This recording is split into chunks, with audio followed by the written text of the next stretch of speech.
topics and opinions expressed in the following show are solely those of the host and their guests and not those of W4CY Radio, its employees, or affiliates. We make no recommendations or endorsements for radio show programs, services, or products mentioned on air or on our web. No liability, explicit or implied, shall be extended to W4CY Radio or its employees or affiliates. Any questions or comments should be directed to those show hosts. Thank you for choosing W4CY Radio.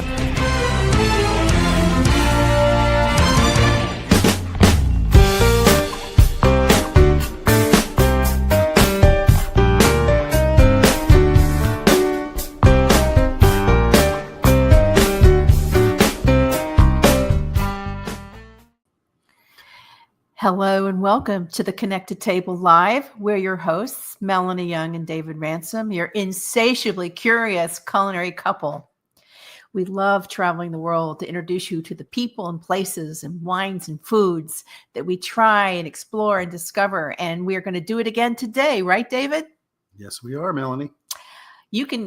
First of all, you can listen to our show live every Wednesday, 2 p.m. Eastern, and you can listen to us on about 65 podcast channels. So we hope you do that, share, and follow us at the Connected Table. Today, we are going to take you to Umbria, the green heart of Italy, and specifically to an area that David and I really had not spent much time visiting other than maybe an afternoon tour of its world-famous Duomo. We're talking about Orvieto. We had the great opportunity to spend, I think it was 5 days, immersing ourselves in Orvieto and its wines. Thank you to the Consortio for Orvieto for helping us arrange this trip. We learned a lot, and there are a lot of takeaways, but let's start with location. Well, Orvieto is about an hour and a half north of Rome. Mm-hmm. So it's in Umbria, which is the one landlocked province in the boot of Italy, so in the peninsula of Italy. There are a couple up north that go into the Alps, etc. But in the boot of Italy, Umbria is the only one. So it's landlocked. It is rolling hills, mountains. So it does, because it touches the Apennines as well, which is the spine of Italy, as they call it. And it's just a beautiful, beautiful area. It's also a very strategic area, and I'm going to explain 3 big reasons. One, Orvieto borders Lazio. What's in Lazio? Rome, the center of the Vatican. And so Orvieto turned out to be a big summer refuge for 5 popes in Middle Ages. This is an area that dates back to the Etruscans. It also was where they hid out. Yes, it was actually a place of refuge during wartime for the popes at that time in the 1200s and 1300s, because obviously there were a lot of sieges and turmoil that happened during that time as well in the Middle Ages. And so when it hit the fan, the popes would take off and either go to, one time they went to Avignon, and they lived there for a while in France. But for a lot of times, 5 of them actually went to Umbria, to Orvieto. And one of the reasons the great cathedral in Orvieto, which is so beautiful, was built was to help with this process. And a few more things. So we're talking about the 13th century. So Orvieto is strategically located between Rome and Florence. That's a major trade route and also a major route for pilgrimages. You're talking about Assisi, which is also in Umbria. So yes, the 5 popes, Urban IV, Gregory X, Martin IV, and Nicholas IV, and Boniface VIII, in case you're into that, all sought refuge there. But there's another strategic region.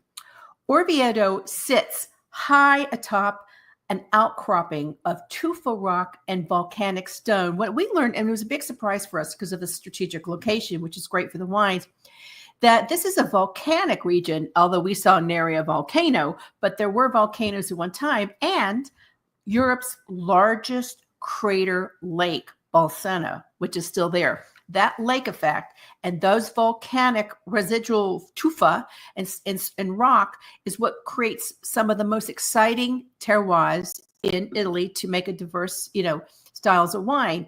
And we had the great opportunity to attend a presentation at the Consortio offices led by Nicola Barbarani, whose family is making beautiful wines there, to better understand the 4 terroirs that define Orvieto wines. And it was a blind tasting. I thought it was really interesting. It was. Yeah. So what are we talking about? Well, first of all, we're talking about a region that's still predominantly known for its white wines, Orvieto DOC, Orvieto Classico DOC, and Orvieto Superiore, which is specific guidelines on when that wine may be released and alcohol levels. Overall, though, what was exciting about the white wines are that they are crisp, refreshing, predominantly made of, I believe, 60% Grechetto. And then the secondary grape is Trebbiano Toscano, which they call Procanico here. And there may be some other wines. They were wonderful, but very different based on where they were grown, right? Yeah, and people who think they remember the name Grechetto, because Orvieto is also close to the southeastern section of Tuscany. You may know that grape from being grown in that region of Tuscany as well. Exactly. And also in Lazio. I mean, Orvieto is like strategically located between Lazio and Tuscany. And some of the wineries we visited were very short drive to Tuscany. You know, it's interesting. The people of the area of Orvieto consider themselves to be part of Tuscia, Tuscia, which is a non-political region comprised of parts of Umbria, Lazio, and Tuscany, because it's really a corner of Umbria, even though Orvieto is technically in Umbria. But the region that makes wine is really one of the only cross-border winemaking regions in Italy. Yeah. It's really unique. And so we like to start with that sense of place. So picture a beautiful medieval city sitting atop a outcropping of rock. So it's very fortified. And what's really interesting is below the city is a network of underground caves. Orvieto is second only to Naples for its size of a network of underground caves. We did a great tour with Orvieto Underground. These caves were used in medieval times for everything, including making wine, tools. We saw pigeonniers. Apparently pigeons were a big commodity. And still are. They were in almost every restaurant that we ate in Orvieto. There was pigeon on the menu. So it's a dish that's still prevalent and was very much farmed, as I guess you could say, back in the old days in these caves that are underneath. And there's 1,200 caves underneath Orvieto. You wonder how it can stand up, but they obviously made the network of caves quite successfully because it's still going 1,000 years later. And some of them are now converted into tool shed, active businesses or homes or restaurants, and they're in the caves. It's also where people hid out during the war, and they served as bomb shelters. But you must go, if you go, do an Orvieto underground tour, because it's really quite remarkable and important, because these caves, are caves where wine was made, and you could see old winemaking tools at that time. You can also walk around, which we did, the entire walkway of Orvieto. It took us about 2 hours in the heat, but you can see how it's a fortified city. And as David mentioned, the Orvieto Cathedral, which is truly majestic. It was, we did a guided tour, and you must, because there's a very sacred relic in there that is, very important in Catholicism. But the Orvieto Cathedral was partially funded by revenue from sales of Orvieto wines. The papal court loved Orvieto wines. They were in favor, much like in France and Avignon with the Châteauneuf du Pape. These are the Châteauneuf du Pape wines of Italy, the Orvieto wines, and they had very robust sales. And as we said, that's what partially paid for the funding of this majestic cathedral, which you must tour. And the winemaking history goes back, as Melanie mentioned, to Etruscan times, and there's artifacts that have been discovered all over the Mediterranean of wine having been shipped in amphora and clay pots with an Orvieto seal on it to different regions around the Mediterranean. So it was a very well-known wine, not just in Orvieto, but around Southern Europe as well. So, you're talking about a wine that was in favor for millennia and was an important part of trade, and really had a defined moment. And then for a while, you didn't hear about Orvieto wines. And we learned that there has been an Orvieto wine revolution, even though it's one of the oldest wine producing regions dating the Tresons. The DOC, the controlled designation of Orvieto, was established in 1971. It's actually one of the oldest DOCs in Umbria. And since the past 40 some odd years, they've been really focusing on upgrades and modernization and trying to make terroir-driven, lower alcohol, which is interesting, wines that are of today that are expressive of their region. And as we noted, Niccolo Barbarani gave us a really great opportunity to try the wines as a blind tasting. And these are the whites. We'll get into the red shortly. It's predominantly still a white wine region. We tasted wine from the 4 soils, which are alluvial and clay, sandy, clay and limestone, and volcanic. And we were reminded over and over again that this entire area was covered by the sea at some point. And when we visited several of the wineries, we saw elements of that. We saw oyster shells that they had found in the soils, and snail shells, I guess, big giant snail shells and other nautical style shells. Thank you. That was really cool to me. Yeah. Very interesting. Because we're inland, so you don't think about that. And Tuscany's that way too. If you go to the southern regions of Tuscany, you'll find there's a lot of volcanic soil, a lot of it really the same soils that you find in Umbria, but they have a lot of that sea sediment as well, which really helps kind of deliver minerality, shall we say, to the wines. Yeah, the wines have a lot of minerality. The depending on where they were, the soils, some of them had more tropical floral notes, jasmine. We saw a lot of oleander being grown. I could taste that in some of the wines. Then, in like the more volcanic area, you're going to get stonier, more austere wines with lots of minerality. A great range, but I would say all in all, what impressed me was that they had great aromas and flavors. They were crisp and dry. And I love the fact that all of them most are under 14% alcohol. We tasted one that was like 9.5%. On average, it was like 11 to 12. So these are terrific wines. Overall. I find that really a feat of great winemaking too, because considering the fact there's global warming, we all know that, and climate change, et cetera. And we were told countless times while we were in Umbria, and we went to 2 regions in Umbria this trip, all over, that people are now picking their grapes earlier to make sure that they have lower alcohol percentages in their wines, because otherwise they just get too hot, and they want to maintain that balance and drinkability. So they're picking earlier and earlier. So it's kind of a battle between the science of winemaking and climate change to make sure that they can still do what they do. And they're doing a great job of that in Orvieto. Yeah, we talked to one producer, and so to Barbie, and he's starting harvest in July. We'll get into the wines, really terrific sparkling wines. But throughout this particular trip, during an exceptional heat wave we experienced in Italy, the temperatures were reaching 100 degrees. Our question was, how is that affecting your harvest and also your Ferragosto vacation? And everybody's moving up harvest. And I also noticed that many producers are on vacation in July now so that they can come back and deal with the earlier harvest. Yep. It's a common issue in many places.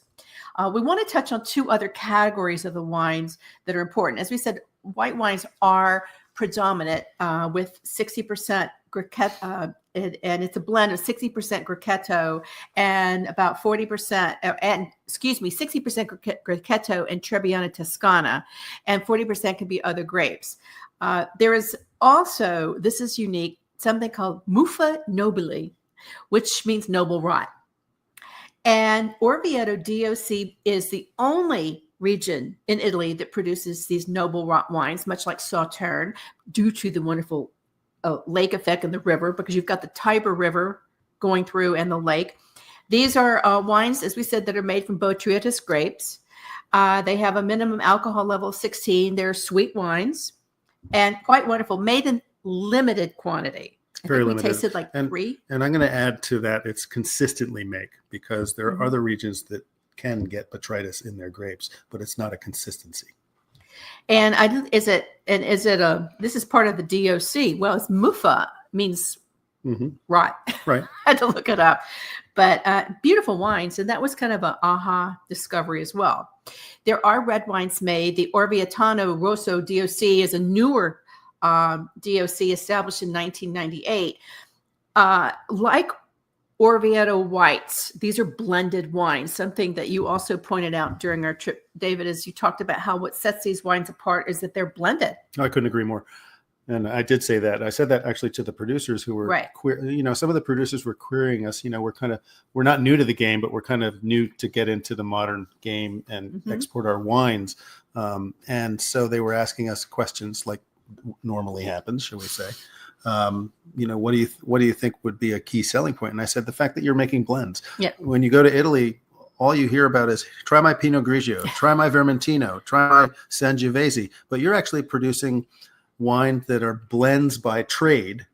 And by definition, Orvieto wines are a blend. You can only put 60% maximum of a certain grape, which is Grechetto, into those wines. So you have to blend other grapes into it. So you're creating blends from the start, which is really the art of winemaking, right, Melanie?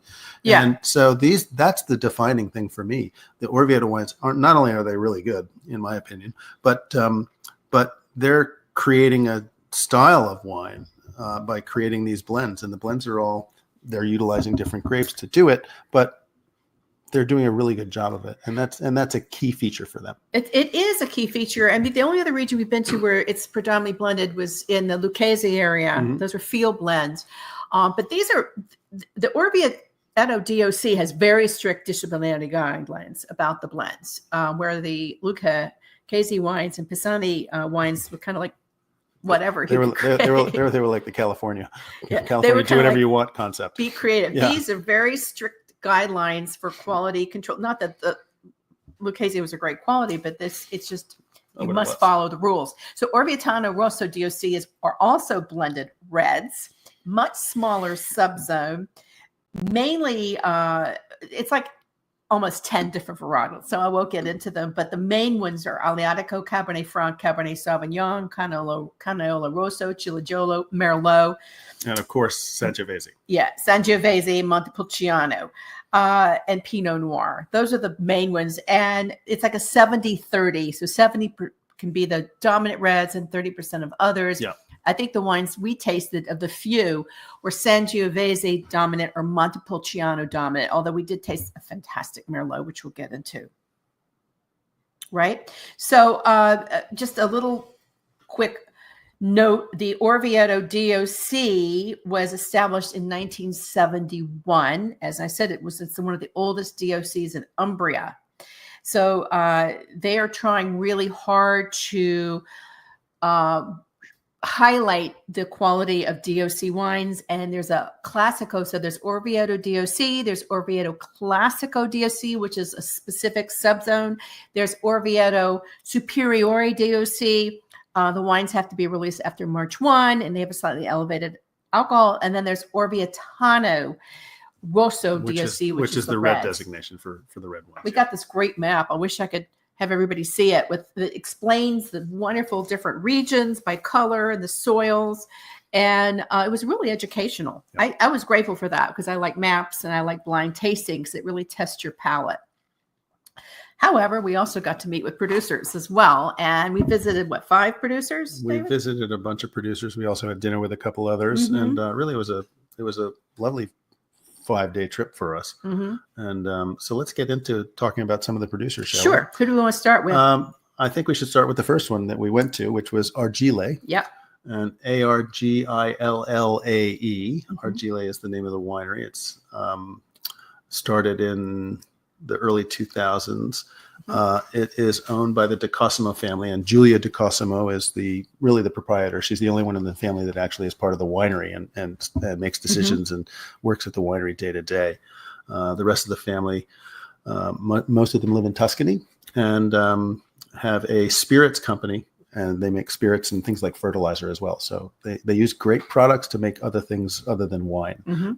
So it was kind of a natural fit to eventually start Argile themselves and have Giulia take over and create the wines. They're fabulous wines. I met Giulia first in New York City at a wine tasting lunch that I did for Orvieto wines and Umbrian wines in general in October 2023.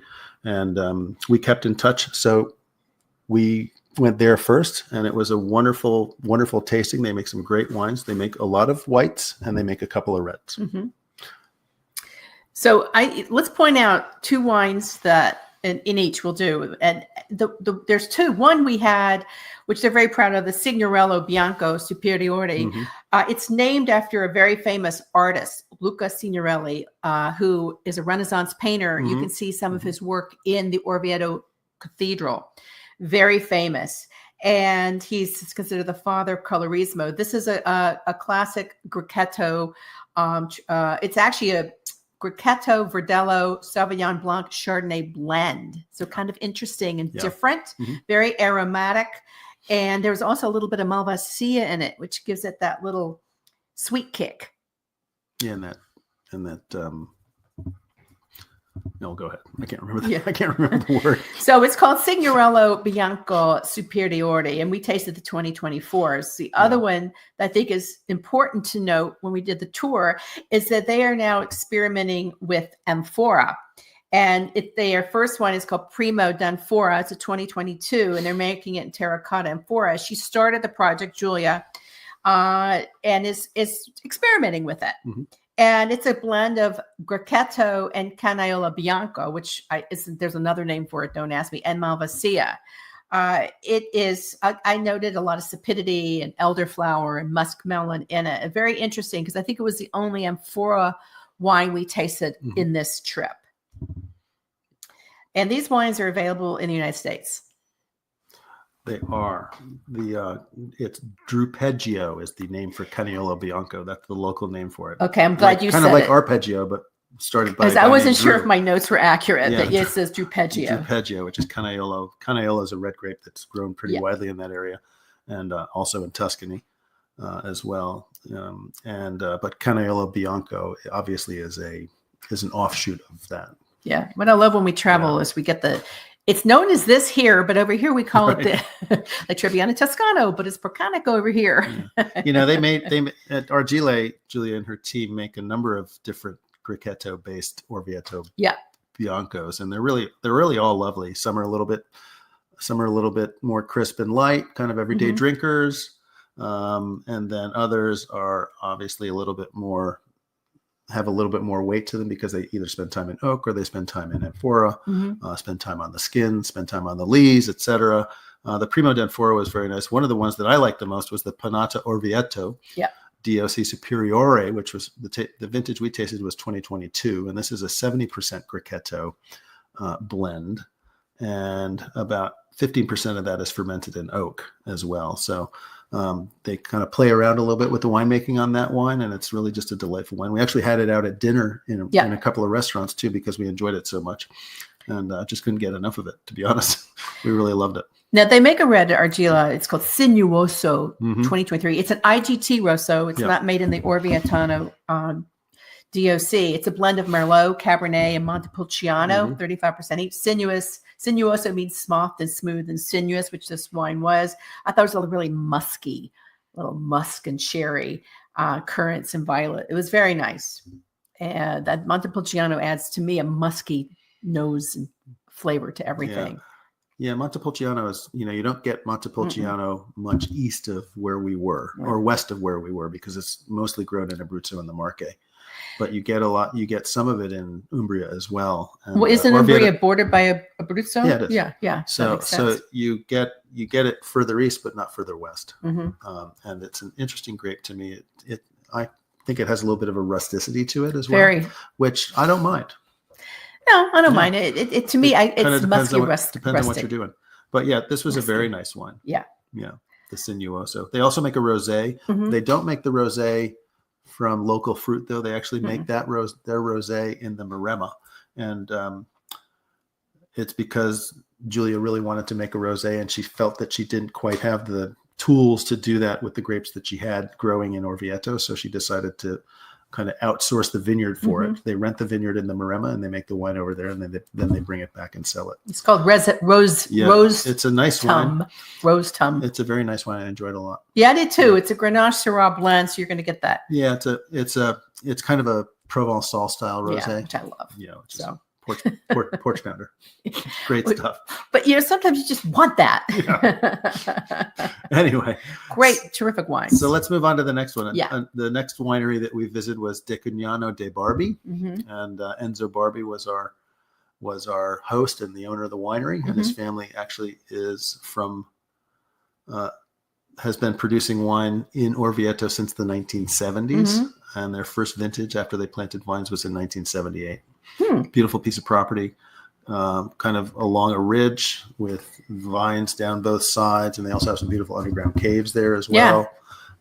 Really nice wines, and the family actually came from Brescia, which is in northern Italy. Right. He's related to the Cinelli Colombini family, Correct. Donatella. Yeah, and so we had a delightful afternoon on his terrace and porch by the pool overlooking the valley and the lake, and tasted through some of his wines, and I just loved all of them. They're very big on sparkling wine. I'm looking for them on our map to point to people, but I can't. They're find very them. big on sparkling wine, and he was the one that told us he was picking his fruit in July. He is. Now that I remember, because we're going to have him on the show, but we're trying to work around harvest. They're actually now let's clarify. It's not all their fruit. They're just starting to pick their fruit in July. So he's starting, so they can get the right acidity and make sure that they've got. Make sure that they don't have too much sugar in the fruit. But here's the fact. They were the first producer at Orvieto DOC to make sparkling wine. They make 12,000 bottles of Metodo Classico. So this is an important sparkling wine producer in Orvieto. And and because of that, they're working on gently navigating the harvest and the weather to make that happen. And you're right, sweeping views. Every winery we went to had sweeping views. That's true. It was pretty amazing. I mean, you're talking about a great area. Let's talk about some of the wines here. I'll start. I love the Pas Dosage, Metodo Classico 2020. The Zero. Zero. Yeah, Zero. That's the name of it. Zero. The Zero. Oh, Zero. Yeah. So it's Zero Dosage. So it's Pas Dosage. Yeah. So it's a Brut Nature. Yeah. Very nice wine. Chardonnay Pinot Noir 50-50, well aged. I just thought it was terrific. And of course, 12.5 ABV. We were told by the Villa Franciacorta people that more people want Zero Dosage sparkling wines, and Enzo echoed that. Yes, he said that's definitely the truth. And for this wine, it's not a light, no sugar style wine. They age it 45 months on the lees. It's 40% Chardonnay, 60% Pinot Noir, and nicely. For us, and I know you love this, 12.5% alcohol. Yeah, I love it. It's not high ABV. Very nice wines and versatile with a range of foods. I just think those Zero Dosage wines go with so many things. And it's grown in a kind of a sandy clay mix, and it's got a tremendous, beautiful minerality and salinity to it. I just love this wine. Yeah. What else did we try that we liked there? There were some beautiful wines. And by the way, they have a villa you can rent. I always ask about that. Well, I think we'd be remiss if we didn't talk about their two Orvieto DOC wines. They have a Classico and they have a Classico Superiore, and they're quite different from each other. The first is the Orvieto Classico DOC, which is called Frumento, Frammento, and it's a lovely wine made from Grechetto, Vermentino, Sauvignon Blanc, and Procanico. What's Procanico? Trebbiano Toscano. Right. And they were changing that everywhere we went. Yeah. They would, and we'd be like, just call it Procanico, it'd be different. Right. Well, I think they should, because there's definitely a bunch of Trebbianos out there. Yeah. So why not say Procanico? I thought that was interesting because it had the Vermentino. I love Vermentino and Sauvignon Blanc, so it really added a lot of white pepper. This is where the oleander was all over the place. I could taste that in there, lemongrass and thyme. Beautiful. It's in stainless. And I like that wine a lot. And then there was the Mare Antico Classico Superiore, which is 55% Grechetto, 20% Vermentino, 20% Chardonnay, 5% Procanico. And that was 95% stainless and then 5% oak on leaves. So that was a completely different style wine. What were your impressions? It was. I thought it was definitely an elevated viscosity to it and richness to it. I thought it was a really great gastronomic wine. Yeah. Whereas the Frumento would be a great everyday lunch style wine. This you could sit down and have a roast chicken with if you wanted to. Yeah, really, really nice. And as you mentioned, so the winery is on the northeast edge of Orvieto. I was looking; it's hard to see on this map. And he said to us, "Well, I don't know. He was a really nice guy. He said." They're a leader in the sparkling wines. And many people, when I told them we were going to Orvieto, they said, make sure you go to Designation of Origin for that reason. Mm-hmm. So it was a great visit. Yeah, they're very well known for that. Mm-hmm. And it's interesting. He was actually disgorging some sparkling wine when we showed up, and they do it down in the cave, and there's a cave that's probably 200, 300 meters deep into the side of the hill that you walk into, and then it just goes straight back into the hill, and it's lined with riddling racks filled with bottles of champagne that's aging on the lees, and it's just. These caves are so unique to this area. It's incredible. And yet in the distance, you see the Apennines. I mean, it's really quite remarkable. Right.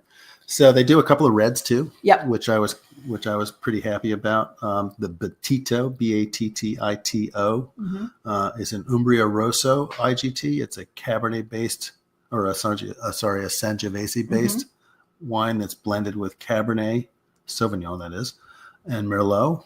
And this was the lighter of the two. It had it had a good acidity to it. Nice so it was violets lighter, and raspberries. fresh, Yeah.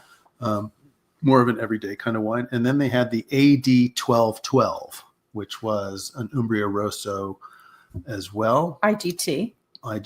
They both are. But this was 70% Syrah. That was a surprise, which was right? a surprise for me, yeah. And then the balance was Cabernet Merlot. So very interesting wine for me. Yeah, much more rich and medium tannins, and so you get the spice and blackberry and dark cherry. And we love Syrah. You know, I'd like to see more people drinking Syrah. I really would. Next winery, Barberani. We referenced Niccolo Barberani earlier in this show. It's a family-owned estate in the Classico region overlooking Lake Cabara. Again, out there, astoundingly beautiful. And you see this lake, which is man-made, unlike Bolzano, which is shaped by a volcanic crater. It was established in 1961 by Giuseppe Barberani. They have a enoteca literally right across from the Orvieto Cathedral. We met him there. These are soils that have sedimentary rock, limestone, and fossil particles. We saw a lot of the particles there. Let's talk about those wines. There are a few that we adored. I'll start. Luigi and Giovanna, which is their Orvieto Classico Superiore. David, you've got your notes up. I'm still pulling everything off my phone. They do a couple of Orvieto Classicos. One is Classico Normale, as I like to call it. The other is Classico Superiore. Right. The Castagnolo was the Orvieto Classico. And we like this because it's only 11.5% alcohol. So it's low alcohol, which is, as we said, something they're striving to work to do in this region to keep their wines from getting too hot as things change. This was a 60% Grechetto, 40% Trebbiano blend, and just delightful. Floral, jasmine notes, apple and peach. Really just a nice, light, crisp, everyday white wine that I'd be happy to have in my fridge. That's for sure. Absolutely. Yeah. And the next one was the Luigi e Giovanna, which is an ode to the family. Right. Ode to the parents. Grandpa and his wife. Yeah. And it's an Orvieto Classico Superiore. Again, this is 80% Grechetto and 20% Trebbiano. But this one is in oak on the lees for 18 months. So it's a much richer, more viscous, lovely wine. And what's nice about it, we talked about Botrytis earlier, or the Muffa Nobile. This has grapes that are affected by Botrytis. Partially. In it. Yeah. So you get that little bit of, you get that richness from the Botrytis portion, right? Which blends into the wine. Beautiful wine. Again, 12% alcohol, so light by today's standards. Great mineral-driven, herby, lots of salinity, beautiful complexity. Love this wine. I just love this wine. We had a couple of bottles of that on our own as well. Yeah, when we were dining out. Just fabulous wine. Yeah, just a lovely wine. And then there were a couple others that they made. One's Vinoso, which is an Umbria IGT, which was 100% Grechetto. They couldn't call it Orvieto Classico or Orvieto Superiore DOC wine because it is 100% of one particular grape. So it's not a blend. And this was really interesting. It's an orange wine. So it spent 3 years on the skins, doing skin contact, and was really interesting to me. Yeah, I like that one. I liked all the wines here. Very complex.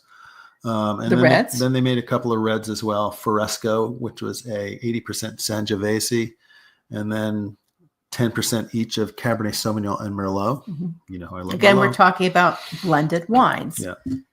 So this was the kind of everyday red, nice and light, good acidity to it, good freshness to it. Another one that they made was called Polvento, which was, again, not a blend. Right. 100% Sangiovese Grosso grapes. Now, Sangiovese Grosso is the clone of Sangiovese that that they grow in Montalcino, which is what Brunello is made from. So this is a big, powerful style of Sangiovese wine. Lots of ripe cherry notes and a beautiful wine. I think it's their flagship red, don't you? It is. It gets a lot of high marks by the hoi polloi. So these vines were planted 35 years ago. So it's got good. The vines have good age to it, and it spends 18 months in large oak casks. Just a lovely wine, really a beautiful wine. And then the Calchaya Muffa Nobile was their Botrytis affected late harvest wine, which is 50% Grechetto and 50% Trebbiano. Beautiful wine. Again, just a beautiful wine. Yeah, it sells out. I mean, it was sold out at the Enoteca because we were looking for it. But if you can get your hands on Calchaya Orvieto DOC, the Classico Superiore Muffa Nobile, get some. Really beautiful wines. Yeah, absolutely. Yeah. So that winery again is Barbarani. I don't have in my notes who their importer is, though, in the United States.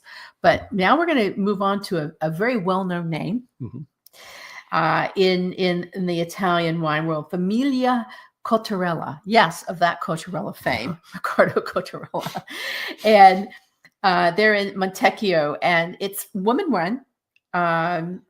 The daughter runs it. Domenica, I think, is her name. We actually had her on our show a number of years ago. Yeah, didn't we? For the introduction of their just amazing Montiani Merlot, which we tasted. Gorgeous. But we tasted through several wines. Okay, let's just talk about, we've been talking about wineries that are in remote areas, surrounded by cliffs and caves and views. This is a big winery.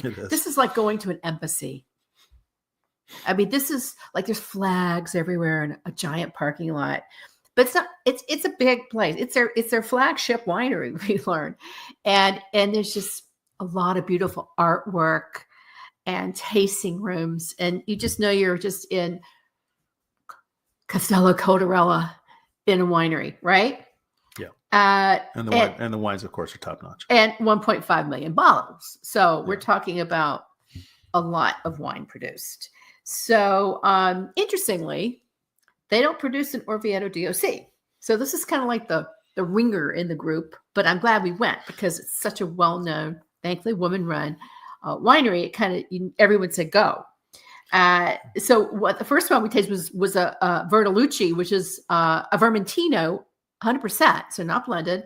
And it was 10.5%. Well, this was an experimental wine. It was experimental wine. And it's something that they had decided they wanted to try to make something that was a wine that had low ABV that could stand up to other wines that maybe have 1 or 2% more alcohol. Tasted like Vermentino Light. Yeah, it was good though. It's good for Vermentino Light.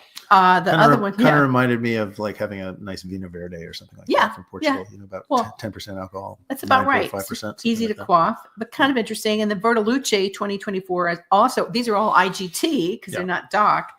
Only 13.5%, 60% Pinot Bianco, and I love this, 30% Semillon, and 10% Grechetto. So you've got that aromatic with a touch of creamy waxiness, floral, bright, really interesting wine, I thought. Yeah, very nice. And 13% alcohol is obviously a lot more than the other Verdellucci. Yeah, but still average for that. Average, not 10%, but it was a beautiful wine. Yeah. And then they do a couple other Biancos. They do a Lazio Bianco, which we tried, which was interesting because, as we mentioned earlier in the show, Orvieto borders on the province of Lazio, and the Orvieto DOC straddles the border and goes into both sides of Lazio and Umbria. So it's obviously easy for them to make Lazio wines as well. I have in my notes. There are a couple other wineries over there that do that as well. Yeah, I have in my notes. It's 100% Rochetto. Yeah. Roscetto, which he says related Greco to Tufo. But I've never heard of the grape before. I know. So, like Italy has like hundreds of grapes.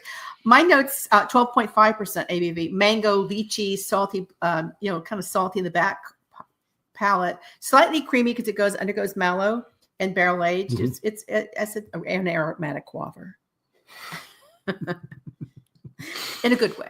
I liked it. Anyway. I liked it. Okay. And then they also make a couple of reds. Yeah. And of course they made that beautiful Montiano Fabulous. Red, which is their top of the line red wine. It's 100% Merlot. We'll get to that in a minute. But first, let's talk about the Trentani. Yeah. Which is a 50% Sangiovese, 50% Merlot blend. It has minimal oak, so it's on the fruitier, more fruit-driven side, shall we say, and not a lot of oak. So a nice everyday red, a good quaffing wine, as I like to say. Yeah. And just a delightful wine. And there's also the Marcelliano, which was a Cabernet Sauvignon Cabernet Franc blend. Yes, lovely. As well. Again, the Cabernet Franc kind of adds a softness to it and softens out the Cabernet Sauvignon, which can tend to be a little bit on the tannic side. So this kind of brings that level down a little bit, right? And just a nice approachable wine, nice chocolate notes in it. I had chocolate covered cherries. Yeah, just delicious. Yeah, delicious. And then of course there's the Montiano, which we know and love. And it's 100% Merlot. It's their flagship wine. It's just a beautiful, beautiful wine. And they really spare no expense in making this wine. It's a beautiful wine. I have strawberry, raspberry, currants, and smooth and silky, just like your perfect Merlot. Yeah. Right. It's aged in French oak barrique, which is the 225 liter barrel, right. The barrel that most people recognize when they walk into the winery. And 75% of that is new. So there's a lot of expense that goes into making this wine as well. Yeah. To keep turning over those barrels. Absolutely. To create this wine. And it's just a lovely wine. Yeah. Really it was a very nice world-class wine. Yeah. Really wonderful. And then one last winery visit, and I'm watching our time. Vita Longa, which means long life. And we did a lot of Vita Longa to a long life toast with this family. It is it's a producer of Rosso Orvietano DOC. Again, David, I thought we were driving forever to get to this winery. We just drove down like dirt roads. Turns out there's a restaurant there and an agroturismo, which you kind of want to do because you're going to like plop after you eat and drink. But it's only 10 kilometers from the Tuscan border. It's a I can't pronounce it, Meravaglia family. We met with father and son. It's 30 hectares. Did I pronounce it right? Merav. I'm having trouble with that one today. That's okay. The grandfather Luigi worked in Florence, had property, started to make wine for friends, much like many of these great family stories. He was making wine for friends. It was just like, come by, fill up your demijohn, and decided he really wanted to focus on red wines and started planting reds in 1999. The winery opened in 2005. It's the second winery to open in Orvietano Rosso DOC. They have an old vineyard that still has the old married vines, which we saw those in Umbria. We saw those in Montefalco as well. What was interesting is here's where we saw all that unusual collection of shells. Yes, in a display case. Yeah, it was quite remarkable. In the distance, you see the Antinori estate that we didn't visit, the Castello. Footnote to do that because it's quite grand. Quite beautiful. Quite grand, yes. It's called. And we also tasted the Antinori wines as well. Yeah, Castello della Sala. They make some beautiful wines. Beautiful wines. Pietro is the winemaker, and it's run by the fourth generation. We tasted some terrific wines there. David, why don't you? Well, they focus on red grapes mostly, but they do make a couple of whites, and they grow Pinot Grigio and they grow Chardonnay. And we tasted a lovely Chardonnay that they made that spent 3 months in oak. And it didn't have a name, so it's just Chardonnay. Vita Longa. And it was just really quite nice, crisp. It said 3 months in oak, so it wasn't barrel. And they only use French oak. Fermented. Yeah, it wasn't barrel fermented. It wasn't, didn't go through ML, so it was a lighter, crisper style. I love Chardonnay. That wine. I really enjoyed it. Yeah, completely. Then they make a rosé out of Cabernet and Merlot, right? Which was also nice. Again, because it's a rosé and it's red grapes, they picked this early. And 12.5% ABV. So it's picked in mid-August to make the rosé, whereas they hang the fruit on the vine much longer for the. It's a kind of a light garnet color. Yeah. Lots of orange and strawberry. Yeah. I thought it was gastronomic. And what did they serve it with? It's just about dyed. They served it with truffle Parmesan flan with shaved truffles. Okay, this winery, in addition to having vineyards and olive oils, is surrounded by forests, and inside the dirt and the ground are truffles. This, by the way, another selling point of why you want to go to Orvieto, it is truffle country. I think we had truffles on everything. And there's no shortage. I'll be honest with you. There was truffles at every meal that we had if we wanted it. We did. I just loved it. That was a good dish. Summer truffles, fresh ones. Yeah. So the Vitalonga Rosso 2022 DOC Rosso Orvietano is 60% Sangiovese, 40% Cabernet Sauvignon, aged 1 year in French Barrique, right? And it has the label had the Orvieto Cathedral on it. Yes. From a local artist. That was kind of nice. And they served it. Actually, they have a label series which is all famous art. Yeah. So you can find Botticelli's Venus on one label, which is in the Uffizi Gallery in Florence, and then you can also find other obviously well-known artists on some of the labels that they do. It's a neat project. It's not all at the same time. They do one per year for this particular wine, it was a nice project to see, and the wine was good. What I liked about the Vitalonga winery is when we went down into the cellar, there were Persian rugs and Asian and Oriental rugs all over the floor. Yeah. And he was like, "Well, we just sold all the old barrels, so now we're waiting for the new ones to come in, and we had to decorate somehow." They do events.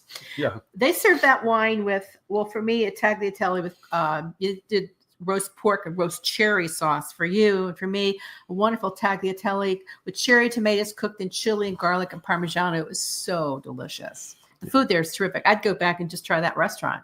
Yeah, and it's built into the winery, and they also have, as you said, they have a agriturismo that you can stay at. It's got 6 rooms, and they book it by the week during the season, but you can also then book it by the night in the off season. And then the last wine, Ficule. Phiculle 2022. It's the name of the village where they are is actually Ficulle. Yeah. And it's 70% Cabernet Sauvignon, 30% Sangiovese. No. Yeah, that's right. And it spends 15 months in oak. Right. Again, all French oak. And interestingly, if you're interested, the oak types that they use are Allier, Nevers, and Trancé, which are the forests that the oak barrels come from, or that the wood for the oak barrels come from. I like this wine a lot. I had cacao, dark blueberries, and walnuts. It's just really yummy. I just loved it. Did we talk about the Terra de Confini? No. So that's the one that was interesting to me. I mean, they all were, but what was interesting was that this wine, the Terra de Confine Rosso IGT, and Terra de Confine means borderland in Italian, which I kind of liked. I kind of want to use borderland somehow.